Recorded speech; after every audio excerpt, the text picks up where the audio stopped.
Kamu senantiasa takut, senantiasa khawatir, senantiasa takut matinya su'il khatimah. Takut meninggal su'il khatimah. Apa itu su'il khatimah? Su'il khatimah, imma dia meninggal dalam kemaksiatan, lagi maksiat terus meninggal dalam keadaan demikian.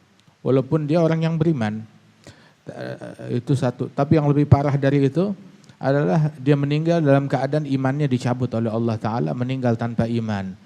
Disolatin, dimandiin, dikubur di pemakaman muslimin. Tapi besok hari kiamat ngumpulnya bersama kafirin.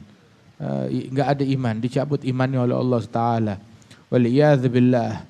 Sebab Allah Ta'ala mughalibal qulub. Allah Ta'ala yang membolak-balikkan hati manusia. Allah ngasih hidayat kepada orang yang dikehendaki. Allah menyesatkan orang yang dikehendaki. Itu diriwayatkan dalam hadis bahwasanya qulub Bani Adam baina usba'ain min asabi'ir rahman. Hati anak Adam itu ada di antara jemari-jemarinya Allah yang maha suci, yang maha agung. Jadi itu Allah Ta'ala putar balikkan hati itu sekehendaknya Allah Subhanahu wa Ta'ala. Allahumma ya mughallibal qulub wal absar tsabbit qulubana ala dinik wa ala ta'atik. Wahai Allah yang membolak-balikkan hati, tetapkan hati kami di dalam agamamu, di dalam ketaatan kepada Allah Subhanahu wa Ta'ala. Sampai dalam Al-Quran diajarkan doa, Rabbana la tuzigh qulubana ba'da idh hadaitana wa hab lana min ladunka rahmatan innaka antal wahhab. Wahai Allah, jangan engkau sesatkan hati kami, jangan engkau palingkan hati kami setelah engkau berikan hidayat kepada kami. Wahakadha, itu Nabi Muhammad SAW itu bahkan kalau menyebut nama Allah dalam sumpahnya, beliau menyebutkan dengan sifat Allah yang membolak-balikkan hati manusia. La wa mughallibal qulub. La wa mughallibal qulub. Tidak demi Allah yang membolak-balikkan hati. Naam, demi Allah yang membolak-balikkan hati. Bersumpah dengan nama Allah, dengan sifat Allah yang membolak-balikkan hati manusia. Hakadha, dalam hadis sahih, ini hadis yang membikin takut para wali-wali. Membikin takut wali-wali besar, ketakutan nama ini hadis. Apalagi orang yang amalannya campur aduk kayak kita. Itu Nabi bilang dalam hadis, wallazi la ilaha ghairuhu in ahadakum la ya'mal bi'amal ahli jannah hatta ma yakun bainahu wa bainaha illa dhira' isbiq 'alaihi alkitab ya'mal bi'amali ahli an-nar fayadkhulaha. Demi Allah yang enggak ada Tuhan selainnya, salah seorang kalian dia beramal dengan amalan penghuni surga. Hingga seolah-olah tuh dia dengan surga udah deket banget dah. Seumur hidupnya dia melakukan amalan ahlil jannah. Antara dia sama surga ibaratnya tinggal sejengkal lagi. Tapi takdir Allah, ketentuan Allah berkata lain. Begitu. Hingga dibikin akhir hayatnya sesuai ketentuan Allah dan takdir Allah. Akhir hayatnya itu orang beramal dengan amalan penghuni neraka dan masuk ke dalam api neraka, mati dalam keadaan yang demikian. Waliyadzubillah. Inna ahadakum la ya'mal bi'amal ahlin nar. Salah seorang kalian melakukan amalan penghuni neraka. Hingga antara dia dengan neraka itu ibaratnya tinggal sejengkal lagi. Tapi ketentuan Allah berkata lain, keberuntungan yang ditetapkan oleh Allah mengembalikan orang tersebut ke jalan Allah Ta'ala dan dia beramal amalan ahli jannah masuk ke dalam surga. Ini hadis membuat orang yang paling baik ketakutan dan membuat orang yang paling jahat tetap berharap kepada Allah Ta'ala. Maknanya sehebat apapun ibadat kita, amalan kita, jangan belagu, jangan sombong, jangan takabur, jangan merasa udah hebat, udah sukses, udah lolos. Lah, kita nggak tahu kita ditutupnya dengan amalan yang bagaimana. Kita nggak tahu kita meninggalnya dalam keadaan yang bagaimana. Dan sejahat-jahatnya orang, jangan putus asa. Masih ada kesempatan untuk balik, untuk meraih surga yang tertinggi dari Allah Jalla Jalaluhu Ta'ala Ta'azamatuh. Subhanallah. Nah karenanya itu berharap kepada Allah Ta'ala. Walaupun biasanya, umumnya, orang kalau sepanjang hidupnya beramal amalan ahli surga, sepanjang hidupnya dalam ketaatan, insya Allah meninggalnya juga biasanya dalam keadaan demikian. Kalau biasanya hidupnya beramal dalam kemaksiatan, ya biasa meninggalnya juga dalam keadaan demikian. Yamutul mar'u ala ma'ash alaih, yub'ath yawmal qiyamah ala ma'amad alaih. Orang itu ketika meninggal, keadaannya waktu meninggal seperti keadaan keseharian dia waktu masih hidup. Dan ketika dia dibangkit hari kiamat seperti keadaannya waktu meninggal dunia. Sampai orang yang mati dalam keadaan ihram itu dibangkit hari kiamat mulabbiya sambil ngucap labbaik Allahumma labbaik. Wah kata. Nah karenanya itu kita jangan gemar, jangan hati-hati, jangan juga gampang memvonis orang lain. Itu fil Bukhari juga disebutkan riwayat fil Bukhari, inna rajul la ya'mal bi amali ahlil jannah fima yabdu linnas. Kadang orang itu kelihatan di mata orang amalannya amalan surga, wa huwa min ahlin nar. Padahal dia itu di dalam ketetapan Allah penghuni neraka. Wa inna rajul la ya'mal bi amali ahlin nar fima yabdu linnas wa huwa min ahlil jannah. Dan dia itu di mata orang itu kelakuannya mengamalkan amalan ahli nar padahal dia itu min ahlil jannah. Jangan mudah memvonis orang lain. Adab kepada Allah Subhanahu wa taala, adab kepada makhluknya Allah taala karena dalam wujud bentuk adab kita kepada Allah Subhanahu wa taala. Hati-hati. Itu disebutkan bahwasanya Sayyidina Uwais Al-Qarni itu dia bilang tuh sama anjing yang menggonggong dia di tempat sampah nyari makan. Dia bilang anta kul mimma yalik ana akul mimma yalini. Kamu makan bagian yang dekat sama kamu, saya makan bagian yang dekat sama saya. Saya tidak mengklaim superior. Tahu superior? Dominasi terhadap ras, terhadap manusia. Saya orang terbaik. Enggak. Saya tidak mengklaim saya lebih mulia dari kamu. Beliau bilang in juztu sirat fa ana khair mink. In lam ajuz sirat fa anta khair minni. Kalau saya ngelewati sirat yang membentang, jembatan yang membentang di atas neraka, maka saya lebih baik dari kamu. Tapi kalau saya gagal masuk neraka berarti kamu lebih baik dari saya. Begitu katanya Sayyidina Uwais Al-Qarni. Orang ilmu dengan ilmunya itu mewariskan rasa takut. Al-ilm khasyah kulluh yu'raf bidzaka ahlu. Al-ilm yurith al-khawf, yurith al-khasyah, yurith al-tawadhu'. Ilmu itu mewariskan rasa takut kepada Allah, mewariskan rasa tawadhu', mewariskan rasa ingkisar. Itu ilmu warisan dari Rasulullah. Bukan ilmu warisannya iblis. Itu ilmu yang dari Allah Ta'ala mewariskan hal yang demikian. Sehingga tuh ahlul ilm minal anbiya wal mursalin. Begitu Sayyidina Adam bilang Rabbana zalamna anfusana wa ilam taghfir lana wa tarhamna lanakunanna minal khasirin. Ya Allah saya ngezalim diri sendiri. Kalau saya enggak diampunin, enggak dirahmatin, saya akan menjadi orang yang sial, orang yang rugi. Sayyidina Yunus bilang nada fi dhulumati alla ilaha illa anta subhanaka inni kuntu minadh zalimin. Saya termasuk orang-orang yang zalim. Kemudian juga Sayyidina Abi Bakar diajarkan oleh Nabi Muhammad doa untuk dibaca setiap tasyahud. Habis tasyahud sebelum salam suruh baca doa. Qul Allahumma inni zalamtu nafsi zulman katsira. Dalam riwayat zulman kabira. Faghfirli maghfiratan min indik fa innahu la yaghfiru dzunuba illa anta fa innaka antal ghafurur rahim. Ya Allah saya menzalimi diri saya kezaliman yang banyak. Dalam riwayat kezaliman yang besar. Nabi ngajarin manusia terbaik dari umat ini, Sayyidina Abi Bakar As-Siddiq, umat Nabi yang terbaik, diajarkan baca nih doa. Saya bikin zalim kezaliman yang banyak. Saya bikin zalim kezaliman yang besar.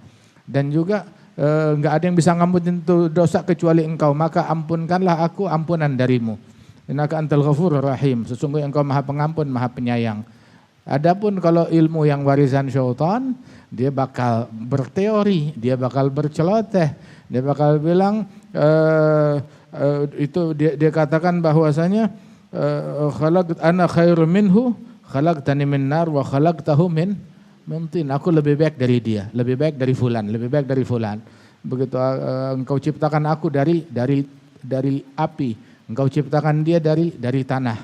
Pakai dalil lagi, pakai riset lagi. Untuk menyombongkan diri pakai dalil. Waliyadzubillah min dzalik. Wa hakadha. Nah karena itu lihat ilmunya kita tuh, ilmunya siapa? Ilmunya Rasulullah itu khauful akabir, mewariskan orang takut meninggalnya su'ul khatimah. Nah ini hadis ini membuat ahli taqwa, ahli istiqamah itu ketakutan menghantui mereka, apalagi orang yang amalannya campur aduk, yang kerjaannya maksiat. Bagaimana dia enggak takut dengan hadis ini? Itu as-salaf mengatakan Ya jangan kamu merasa aman, jangan merasa aman. Wah, saya matinya pasti husnul khotimah. Saya matinya pasti lagi sujud. Saya matinya pasti dalam iman. Itu katanya ma amina ahadun ala imanihi an yuslab billah sulib. Tidaklah seseorang merasa iman terhadap imannya pasti nggak bakalan dicabut, melainkan pasti dicabut oleh Allah Ta'ala. Yang kegeeran dicabut imannya oleh Allah Subhanahu Wa Ta'ala. Ghurur, waliyadzubillah. Ya, begitu, apalagi bukan cuma sekedar ghurur, tapi dengan memvonis orang lain. Hadza ahlin nar, hadza di neraka, hadza hina. Itu min asbab su'il khatimah waliyadzubillah min dzalik. Itu para salaf mereka ketakutan dari su'il khatimah, padahal amalan mereka itu luar biasa baiknya, luar biasa taatnya, dan dosa mereka tuh sedikit, hampir-hampir nggak ada dosa, tapi mereka ketakutan. Itu dikatakan salah seorang mereka, kalau urid alayya al-maut ala al-islam bi babil hijrah wa syahada bi babil dar, yani syahada fi sabilillah, ikhtartul maut ala al-islam. Kalau saya punya pilihan,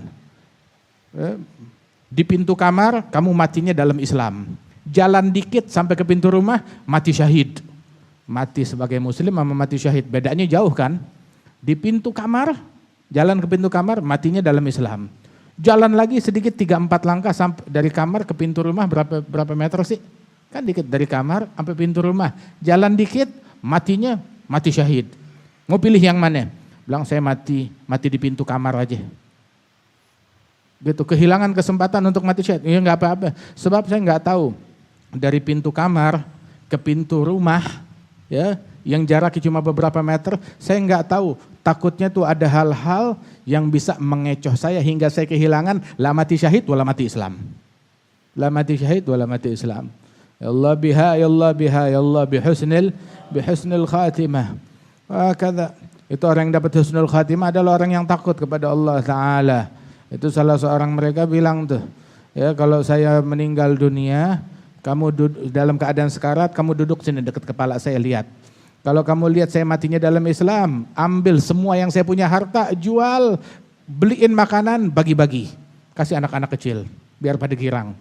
Itu syukurannya dia. Padahal hartanya gak banyak. Tapi kalau saya meninggalnya dalam keadaan di luar Islam, maka kasih tahu orang yang mau sholatin saya silahkan, yang gak mau ya udah. Jadi yang sholatin gak ketipu, gak kecelek sama saya. Gak ketipu. Sampai segitunya ketakutannya mereka. Sampai dikasih tahu di antara alamatnya ciri-ciri yang matinya husnul khatimah dan su'ul khatimah. Kemudian itu orang bilang saya telah melihat ciri-ciri dia itu meninggalnya dalam keadaan husnul khatimah. Wahakadha, hikayat mereka sangat banyak dalam hal yang semacam ini. Nah terus dari kisah ini nih, dari ilmu ini, apa yang harus kita lakukan? Apa tugas kita? I'lam, asal tahu aja. Banyak orang yang meninggalnya su'il khatimah, siapa? Awas, jangan sampai kita salah satu orang yang termasuk. Biasanya tuh yang meninggalnya su'il khatimah tuh siapa? Nih, satu yang ngegampangin sholat fardu. Ngegampangin sholat fardu. Ngegampangin sholat fardu, nunda-nunda sholat sampai keluar waktunya tanpa uzur. Bahkan ngegabung-gabungin sholat tanpa uzur syar'i. Begitu, apalagi ninggalin sholat. Apalagi ninggalin sholat.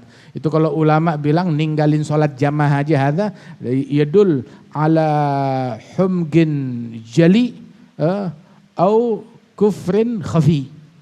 Itu orang tahawan bi sholatil jamaah. Ngegampangin sholat jamaah itu menunjukkan kebodohan yang nyata atau kekufuran yang tersembunyi. Emang nih orang bodohnya udah kebangetan, nyata-nyata. Sampai ngegampangin sholat jamaah atau hatinya menyembunyikan kekufuran yang tersembunyi. Antara dua itu. Waliyadzubillah min dzalik. Apalagi ngegampangin sholatnya, dia tinggalin sholat. Waliyadzubillah. Begitu juga ngegampangin zakat fardu. Ataupun juga yang suka cari aib dan kesalahan muslim. Cari aibnya orang. Apalagi ini musim kayak begini, cari aibnya pejabat ini. Ya, dia cari kesalahan tuh pejabat, cari kesalahannya fulan, cari kesalahan. Untuk apa? Mempermalukan mereka. Nyebarin aibnya mereka. Begitu. Wah kata. Begitu juga orang yang suka mempermainkan timbangan. Suka mencurangi timbangan. Ada satu orang tuh kemarin Umar cerita. Satu orang tuh akhir hayatnya ngomong bisa, suruh ngucap la ilaha illallah nggak bisa. Bilang kenapa? Dia bilang saya berasa di lidah saya tuh kayak ada jarum timbangan. Di lidahnya ada jarum timbangan. Karena dulu suka nyurangin timbangan. Curangin timbangannya kayak bagaimana? Curangin timbangannya itu dia sengaja tuh timbangan tuh di bagian yang pemberat buat naruh timbang itu di bagian buat nimbang makanan dibiarin debu bertumpuk. Dia tahu ada debu. Ya kali-kali itu bisa meraih keuntungan. Itu Habib Umar cerita kemarin. Itu salaf tuh sampai punya 2 timbangan. Timbangan buat ngejual ke orang. Sama timbangan kalau ngebeli dari orang. Timbangan buat ngejual, timbangan buat ngebeli. Timbangan buat ngejual ke orang lain, dia bikin itu orang lebih untung. Itu orang lebih untung. Timbangan buat dia ngambil dari orang, begitu, itu membuat dia itu ya sedikit ya lebih rugi, lebih ihtiyat, lebih berhati-hati. Itu sebagian salaf tuh kalau beli buah udah ditimbang sekian, atau dia jual buah kalau sudah ditimbang, begitu dia balikin 1. Begitu. Kalau dia beli dari orang, udah beli sekilo, udah timbang sekilo, ya udah dikeluarin 1 buah, dibalikin 1. Ini sekilonya yang ini. Kurang dari sekilo padahal. Kalau dia ngejual ke orang, ini udah jual, ini sekilo, ya tambahin 1 lagi dilebihin. Bilang kenapa? Ma ashtari wail bihabbah. Saya enggak mau ngebeli wail, celaka, neraka cuma gara-gara 1 butir doang. Wailul lil mutaffifin alladzina idza iktalu 'alal nasi yastawfun wa idza kalluhum aw wazanuhum yukhsirun ala yadhunnu ulaika annahum mab'utsun liyaumin 'adzim yauma yaqumun nasu lirabbil alamin. Nah itu orang yang suka mencurangi timbangan biasanya matinya su'il khatimah kalau dia enggak taubat. Begitu juga orang yang suka menipu muslimin dalam urusan dunia. Menipu muslimin dalam urusan dunia. Ghish. Man ghasyana falaysa minna. Begitu juga nipu muslimin apalagi dalam urusan agama. Ngasih fatwa palsu, ngasih pernyataan palsu, menyampaikan bid'ah kepada muslimin. Ada biasanya orang yang begitu, yang nipu muslimin dalam perkara agama, matinya su'il khatimah. Begitu juga yang mendustai para wali-walinya Allah. Yang mendustai para wali-walinya Allah, itu parah. Itu diperangi oleh Allah. Habib Umar bilang, orang kalau diperangi oleh Allah, bagaimana dia mau dapat husnul khatimah? Dari mana dia bisa mati husnul khatimah kalau dia diperangin oleh Allah Ta'ala? Man adali waliyan faqad adzantuhu bil harb. Ataupun juga mengingkari para wali-walinya Allah tanpa hak, mendustai mereka. Begitu juga termasuk orang yang matinya su'il khatimah, alladzina yadda'un ahwalil awliya magamatihim min ghairi siddiq. Yang mengklaim, yang suka mengaku-ngaku, mengklaim kewalian atau ahwalil awliya, punya magamnya mereka, punya halnya mereka, punya kewaliannya mereka. 1, orang yang mengklaim tersebut, yang mengklaim tanpa hak itu maka terharamkan dari kewalian tersebut seumur hidup. 2, orang yang mengklaim kewalian dan dia berdusta, maka dia ya ta'arad li su'il khatimah. Berhati-hati dia bisa meninggalnya dalam keadaan su'il khatimah. Waliyadzu billahi min dzalik. Terus wali-wali yang kita kenal, hatta mereka wali enggak ngaku wali. Hatta mereka wali, mereka menganggap diri mereka orang yang paling hina. Hadzal auliya yang kita kenal. Ini ada orang ngaku wali wah kata. Nah kita jangan ngingkarin kewalian seseorang dan juga jangan mengaku-ngaku akan kewalian tersebut. Ya termasuk juga adalah yang mengaku-ngaku bernasab kepada sesuatu yang bukan orang tuanya. Itu bahaya, meninggalnya bisa su'il khatimah. Atau mengingkari nasab orang lain. Orang punya nasab dia mengingkari, atau meninggalnya juga bisa su'il khatimah. Waliyadzu billahi min dzalik. Itu di antara yang paling mengkhawatirkan matinya dalam su'il khatimah, bid'ah di dalam agama. Benci kepada sahabatnya Rasul, benci kepada keluarganya Rasul sallallahu alaihi wasallam. Itu ayatun nifaq, ayatul iman hubbul ansar, ayatul nifaq bughdil ansar. Tanda iman cinta kepada kaum Ansar, tanda nifaq benci kepada kaum Ansar. Itu begitu juga benci kepada keluarga Nabi Muhammad. Man kan sabbal rogo munana man kana sabbal fatimiyin da'bahu wa atiyada lam yamut waliyaz billah hatta nara an millatil Islam irtidada. Abu Bakar bin Syahab bilang itu diriwayatkan oleh sekelompok kaum bahwasanya yang menjadikan kebiasaan mencaci keturunan Siti Fatimah, membenci mencaci mereka itu dijadikan sebagai keseharian kebiasaan, ngegampangin mencaci membenci mereka, biasanya enggak meninggal dunia melainkan meninggalnya dalam keadaan murtad. Hatta disolatin, hatta dibikinin haul, hatta jenazahnya dihadirin sejuta umat, ya, matinya dalam keadaan murtad, biasanya begitu. Wow. Hakadha. Nah karenanya itu Al-Habib Ali bin Muhammad Al-Habsyi bilang, ana ara kulla dzambin yaghfirullah. Saya ngelihat semua dosa dengan mudah diampunkan oleh Allah Ta'ala illa sab sahabah wal auliya. Kecuali mencaci sahabat Rasulullah, begitu juga keluarga Rasul wal auliya. Kenapa? Itu dikatakan oleh Imam Abdullah bin Al-Haddad, dzul gadhi fihim hadimun asla dinihi wa mugtahimun fil lujji zaighin wa bid'ati. Orang yang mencela mereka, membenci mereka, maka dia menghancurkan agamanya sendiri, menghancurkan imannya sendiri. Siap-siap mati tanpa iman, udah hancur imannya dia. Itu Sayyidina Syawaf bilang, sabbu fihim yansan, tahqiq yanzul iman, min kulli muslim wa inkan mu'min wa ta'i' lillah. Mencaci mereka wahai insan dipastikan mencabut iman dari setiap muslim. Walaupun dia menjalankan nilai-nilai keimanan, walaupun dia taat kepada Allah, hatta sholat tiap malam 1000 rakaat, mencaci mereka, iman dicabut, sebelum nyawa dicabut. Waliyadzubillah min dzalik. Ini perbuatan bid'ah dalam agama. Wah, apa namanya? Tahu gak? Musuh yang ngebantai muslimin, mereka punya jalan untuk ngebantai muslimin, untuk menjajah muslimin. Mau itu di Palestina ataupun dimanapun juga, mereka punya jalan ke itu semua. Itu yang memuluskan jalan mereka tahu apa? Membuat kaum muslimin kehilangan kepercayaan, kecintaan dan hubungan kepada orang-orang soleh dari umat ini.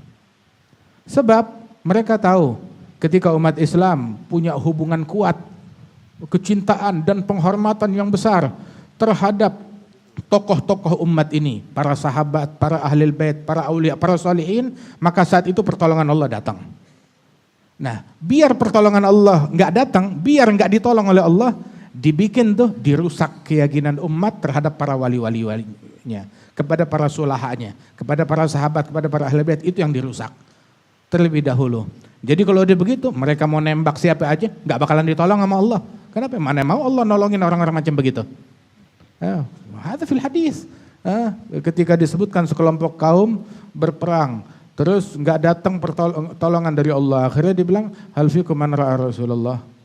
Apakah ada di antara kalian orang yang pernah melihat Rasulullah? Ada sahabat 1-2 orang, dimuliakan, dihormati, dicintai, menang. Datang lagi generasi berikutnya berperang nggak menang. Ditanya lagi, hal fikum man ra'a Rasulullah. Apakah ada orang yang pernah melihat Rasulullah? Ada gak orang yang melihat sahabat? Ada 2 orang, 3 orang, dimuliakan, diagungkan, menang. Datang lagi generasi yang berikutnya lagi, berperang kagak menang-menang. Hal fikum man ra'a Rasulullah. Apakah ada di antara kalian orang yang pernah melihat tabi'in, yang pernah melihat sahabat, yang pernah melihat Nabi Muhammad? Ditemukan ada 1-2 orang dimuliakan dan mereka menang. Nah, ini mereka nggak nambah jumlah, nggak nambah pasukan, nggak nambah persenjataan, cuma nambah apa? Nambah hormat kepada aulia, nambah cinta kepada aulia, nambah terhubung kepada solehin. Ini hubungan ini yang mau dihancurin. Biar kata ente punya nuklir, 3 kilo, 3 ton, punya nuklir, ya, punya nuklir segede apapun juga. Akan tetapi jangan harap bisa menang kalau kita nggak punya silah yang menghubungkan mereka, ta'zim, hormat, adab kepada para pendahulu kita. Lan yasulha akhir hadhil ummah illa bima salaha bihi awaluha. Ya Rabb. Nah, ini karena itu memendam kebencian kepada mereka. Hadza min asbab su'il khatimah. Begitu juga syak kepada Allah wa Rasul yaumil akhir.